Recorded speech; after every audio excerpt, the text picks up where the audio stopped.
Hello mga ka-auto, this is Engineer RK from Home Automated PH and nandito po tayo ngayon sa Ayala West Grove Subdivision, Silang Cavite. And sa ating likuran po, yan na po yung ating gate no, na naka-install na and i-convert na po natin siya into a smart gate.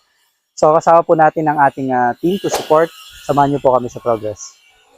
Hello mga ka-auto, so this is Engineer RK from Home Automated PH and day 2 na po tayo ng ating smart gate installation. Ayan. So, kikita nyo sa akin literal, yan na po yung ating smart gate. No? So, ang type po niyan is a double swing type. And ang focus po natin for today would be to automate. No?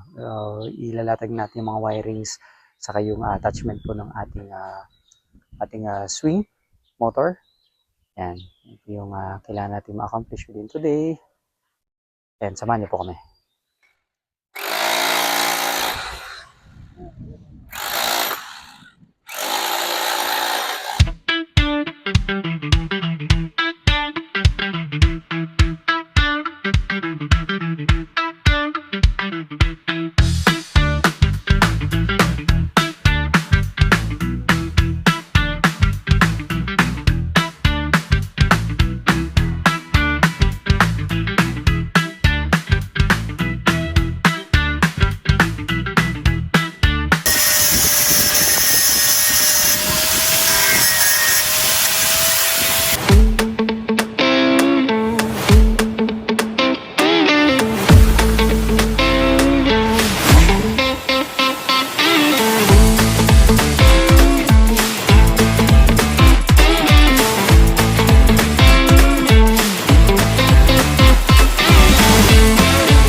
Hello mga ka-auto, so ayun, pa-end na po tayo sa ating day 2 smart gate installation and ang accomplishment sa atin for today, so na-mount na rin po natin yung ating arm and yung ating mga wirings na iabang na rin po, na-mount na rin po natin yung ating panel.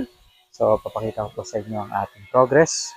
So buti napakaganda ng panahon, nakisama yung daling na haring araw, asul na asul yung ating kalangitan, no? So malaking tulong po yan pagdating din sa gating dahil outdoor po yung ating ginagawa.